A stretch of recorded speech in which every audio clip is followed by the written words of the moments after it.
Welcome to Laughter in the Law, where we talk about the law with a lighthearted twist. Right. So I enjoyed the pizza and movie last night. That was fun. Yeah, it was fun. Yeah. Pizza always goes well with a good movie. I will tell you that there was some... Oh, no, there wasn't leftovers. You took it home. I was about to say, I woke up this morning thinking about pizza for breakfast, but I'm glad I didn't want pizza for breakfast because you took the rest of it home. Yeah. So I did the adult thing and actually ate eggs for breakfast. I didn't even think about the pizza. I had coffee. Pizza for breakfast is fun. Hey, this is Jackie Hauser with Laughter in the Law. I'm here with Diane Belmont, my trusty office manager. And movie date. Yeah, we decided this week we were going to look at a classic. We were talking about it. Somehow it came up. Maybe we were talking about the Camp Lejeune stuff. We were talking about how we had so much fun dissecting My Cousin Vinny, and how there was just so many great little gold nuggets there with that one. Talking about other movies that we enjoyed. But the problem is there's not a lot of great movies out there that have to do with personal injury. There are a lot of great ones for criminal. And I guess we could talk about those, but we don't want to come across as experts. I've never come across as an expert.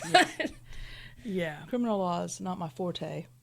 But one that we thought about that was a really great personal injury example that would also be a fun movie to talk about, and then one of my favorite classic, I guess it's not a classic yet because it's not that old, but Erin Brockovich, which came out in 2000. Yeah.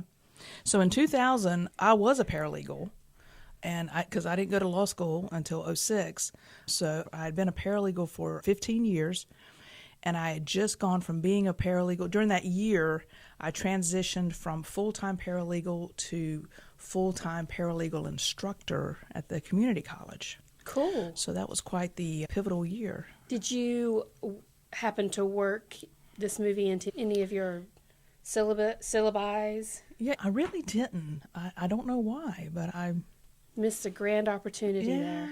But you definitely talked a lot about the McDonald's coffee. We did talk about that. There needs to be a movie about the coffee. But but no, we didn't work Erin Brockovich. If we did, I just don't have a clear recollection of it.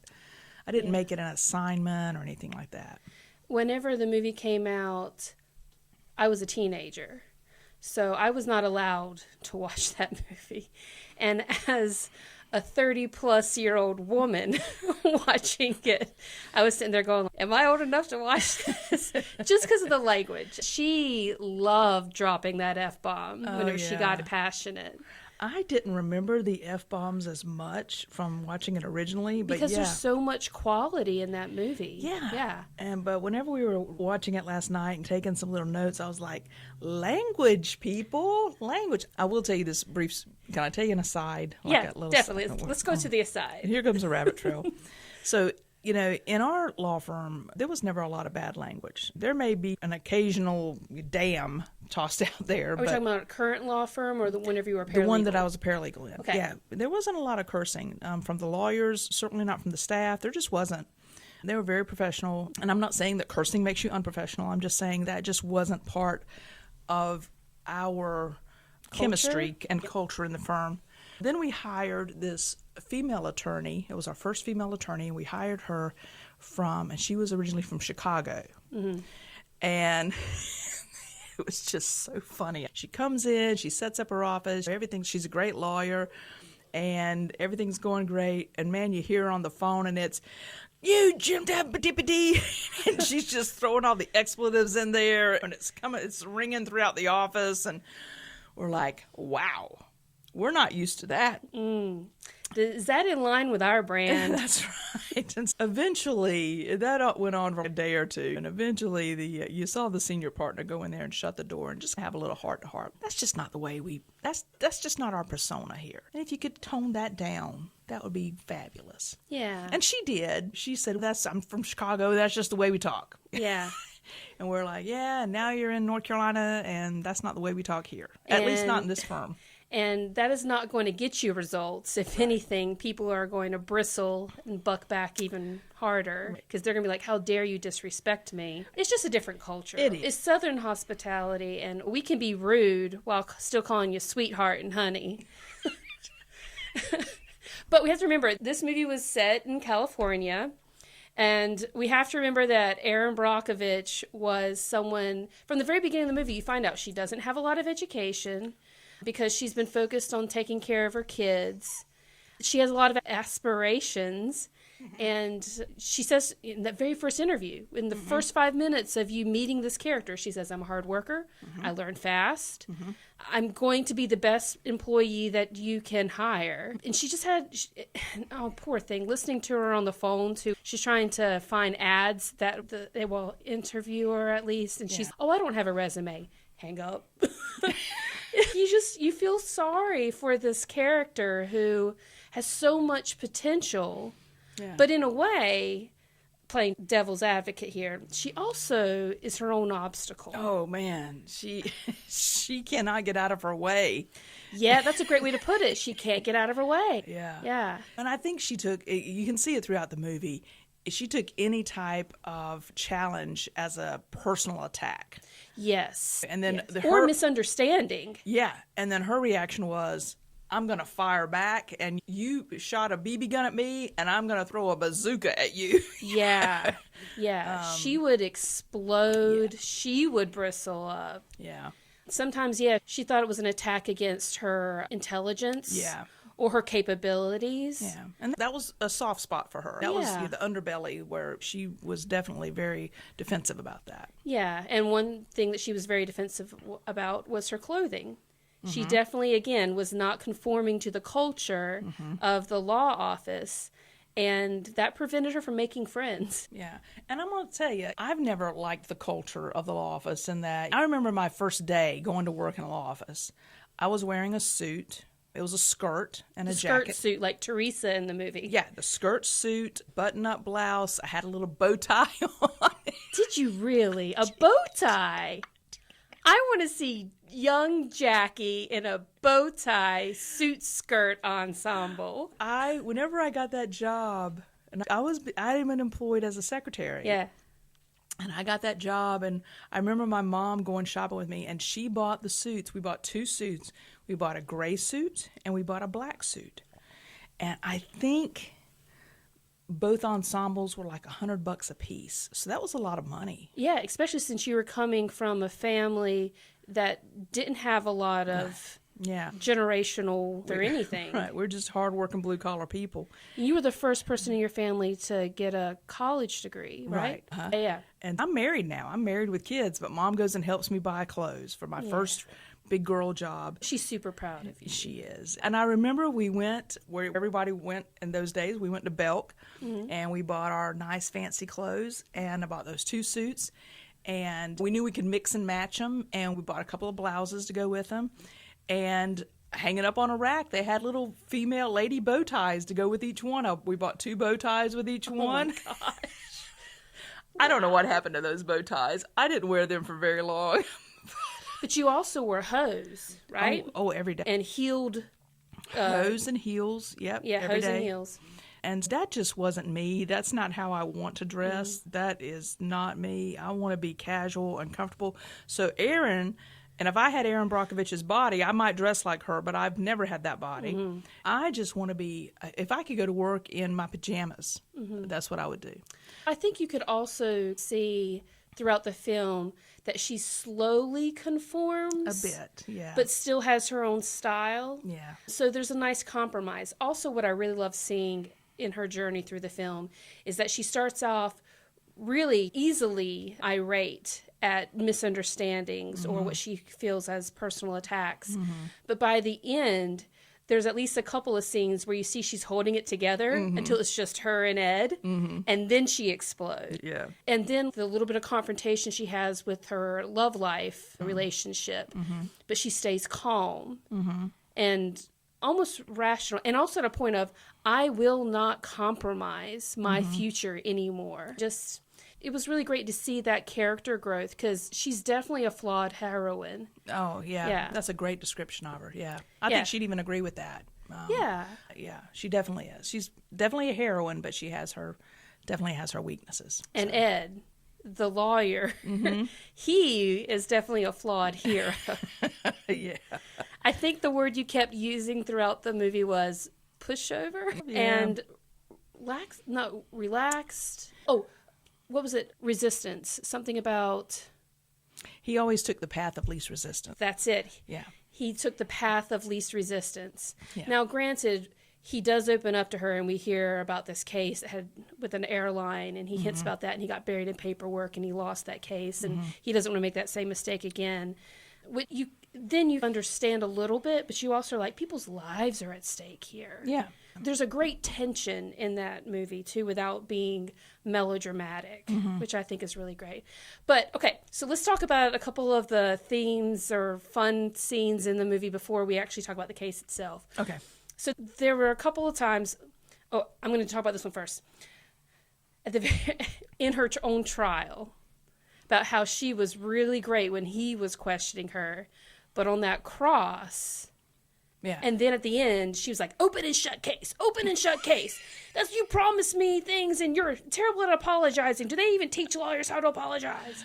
Right. What are your thoughts? Because I'm sure you've had experiences like that with clients. Yeah. So for those who haven't seen the movie in a long time or haven't seen the movie at all, she gets introduced to this attorney because she has a case. She got hit in a personal injury case. She got hit, somebody else's fault. And she goes to him for representation. She's referred to him. And on the initial interview, he says, he doesn't necessarily say open and shut case. What was his quote? He says something like, we're going to make them pay or something like that. They made a mistake. They made a mistake. Okay. Something like that, because now we're going after them or something like that. I don't know. And so the next scene is she's on the witness stand. That's my first fear, is that people think, oh, I got in a car wreck today and I'm going to have a check next week. Yeah. We're going to schedule this for next month and be on our way. Yeah. There's some lawyers here, they're not here in town. There's some lawyers who advertise across North Carolina, and their billboards say something like, real money, real quick. I may be misquoting that a bit, but it's like real money, real quick. They do indicate at passage of time, because she had a hard neck brace when she was in his office, and then she had a soft neck brace at trial. Right. At least some, but it still looks like it happened really fast because she's still wearing a neck brace. You don't wear that for months and months. Not a soft one. You can wear. My mom broke her neck a couple years ago, and she had to wear a hard neck brace for 6 months. Okay, yeah, and they did do surgery and put some extra bone in her neck because of what she said that on the stand. Yeah, she was probably, that could have been months down the line. It could have been a year down the line. Of course, this is also the 90s. Yeah. So maybe the courts were moving a little faster in the 90s, maybe? In California? Maybe they have it. You think? I don't know. I don't know. The point is, it wasn't the next day. It wasn't the next day, and it wasn't the next month or even within a quarter or something. But yeah. So that was the first thing, is people think that things run a lot faster than they do, and they don't, because the insurance companies know that they have the power of patience. They can wait it out. They don't. If they wait it out, some people eventually become impatient and just want to settle. I just want to get it over. They get desperate. Yeah, exactly. Yeah, just want it to be over. And I'm sorry, I went down a different path than your question. Your question was, what about the direct exam versus the cross exam? Yeah. You're always ready for direct exam because it's your lawyer and you've prepped and you know what the questions are, and they're all softball and they're pitching them to you and you're hitting them out of the park. You come across as like the ideal victim. Right. You need to be prepared for the cross-examination. I did that the other day. We had some depositions in the office recently, and I went in to the client and I said, we're going to talk about your case's weaknesses, because we've got the strengths nailed down. Let's talk about the weaknesses. These are the things that you're going to get attacked on today in your deposition. And sure enough, as if I knew their playbook, check off all the things on my list were on their list. How surprising. Yeah. And then there was one or two things that weren't on the list, and he mentioned it at the end whenever the other lawyer left, and he said, they didn't mention this and this. I said, yeah, they're saving that for trial. Yeah, probably, yeah. They don't want to show all their cards. But we were ready. We were ready for all the weaknesses in our case, and we were ready with testimony. We were ready that those questions were going to come along. And I think it helped him to be prepared and not to do the knee-jerk Erin Brockovich reaction of, oh, you're attacking me, I'm going to attack you. Once again, I'm going to launch a grenade in your general direction. Use some foul language on the stand. Yeah, and let's see how much that impresses the jury or the judge. But her comment that she says Going into the next part of that scene, whenever she's coming out, is she says something like she's berating him, and they're having this banter back and forth that we had to put on subtitles so we could catch it all, right? Because it's going so fast, and I'm like, man, I got to have some words. And she's saying to him things that he said to her. Oh, it's an open and shut case. Oh, and all those kind of things. And he's saying, I never said that. I never said that. That's where I am so careful. And I had a potential client come in several months ago, and I'm going to be brutally honest. I made a mistake. I think I did anyway. Okay. He brought in his mom, who'd been in an accident, and asked me what the case was worth. This is like the days after the accident. And this is the first time you're hearing any of the details of the situation. Yeah, and I haven't seen any medical records. I don't know what her injuries are other than what they've told me. She does appear to be pretty banged up. There's no broken bones or anything that we know of. But I don't like over-promising. Manage those expectations. Yes, because if you tell somebody, hey, your case is worth $100,000 to $200,000, what number are they going to remember? 200,000. And they're going to say something. At least. They're going to say something like, yes, you told me it was worth at least $200,000. No, I didn't. Didn't. We don't talk figures at the first consultation. But I made a mistake that day. I did. Oh, what'd you say? I did talk number. I'm not even going to tell the number. Oh, okay. Because to manage expectations, I went low. And I said, it could just be this. And I went low. And then I said, or it could be a $100,000 case. Could be 150, could be 200. I don't know, because I haven't evaluated the case. All he focused on was that low number. He did just the opposite of what everybody else does. You mean this man has almost killed my mama and all she's going to get? And I said, that's not what I said. And at that moment, I knew these people wouldn't sign with me. I knew it right then. And sure enough, the next day they called and said they didn't want us to represent them. Yeah. And that was my fault. That was my fault because I was trying to manage expectations, and I broke my own rule. My own rule is I don't talk numbers. At an initial conference, really? I'm going to talk numbers with you? You haven't seen medical records. You haven't seen medical bills. Yeah. You haven't even seen... There hasn't even been time to see how she recovers. The recovery could be slow, arduous. She could have long-lasting issues that she has to live with for the rest of her life. We can't figure all that out in the initial consultation. And a good example of that is you have people that come in. We had a fellow come in who'd been in a motorcycle accident. He was all bummed up, scratched up, beat up from head to toe. But at the end of the day, all he had was an emergency room visit and 4 PT visits, and he was done. At the beginning, I would have said, man, this is a big case. But at the end, 4 PT visits and... physical therapy. There we go. 4 physical therapy visits and 1 ER visit. That doesn't make for a huge case as far as damages go. He had no broken bones, nothing else like that. And so if I'd have told him numbers at the beginning based on what I saw that day, they would have been much, much higher. But then his treatment, because he was young and flexible and bouncy and all those things that young people are, it just affected the value of the case. I think the case still had a lot of value, but he just didn't have a lot of treatment. So therefore, his economic damages were much lower than I expected them to be. Yeah. Okay, so another scene... Because, there are a lot of great quotes, and we're not going to be able to cover them all because we've got to stay focused. But there's one area where she keeps calling and calling, and it doesn't seem like he's returning her call because she keeps calling and saying, is he ever in the office? That kind of thing. Right. And then whenever he shows up at his office and sees that she has basically made herself a staff person there, and I called you. You don't return phone calls. I don't like being ignored. Or it's something like that. Yeah, she says there's 2 things or lied to. I don't like being ignored. Yeah, there are 2 things I don't like: being ignored and being lied to. And it's technically no one likes that. But she was putting her foot down. Yeah, the number one complaint, at least from recent CLEs that I've been to, whenever people complain to the bar about their attorney, the number one complaint is lack of communication. It's not, they screwed up my case, or they're a scallywag, or there's obviously some of those out there, but as in any profession. But the number one complaint is they won't return my calls. They won't communicate with me. I don't know what's going on with my case. Mm-hmm. And I think at one point in the movie, she even says, I've called 12 times. Yeah. That's a lot. And the only kind of message she's leaving is, I am his client.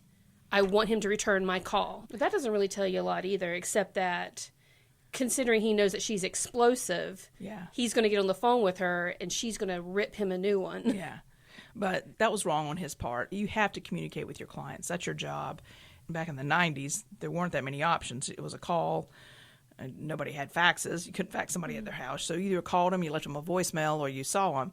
We've got email now. We've got texting. We've got faxing. We've got social media. For goodness sake, there are a plethora of ways to communicate with people today.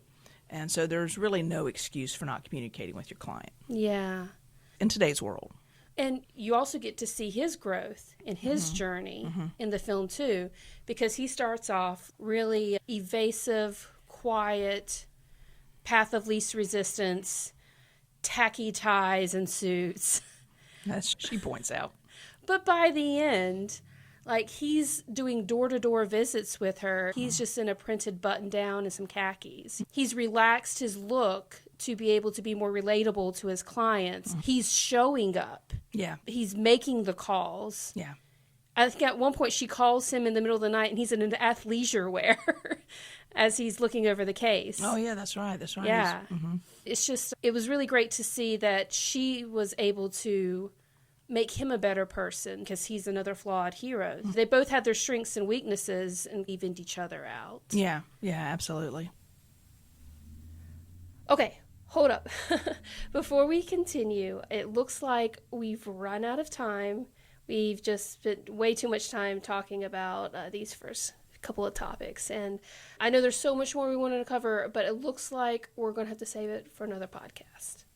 So stay tuned for part 2. We'll be back in a couple of weeks. Let's sign off, Jackie. All right. Thank you for tuning in to Laughter in the Law.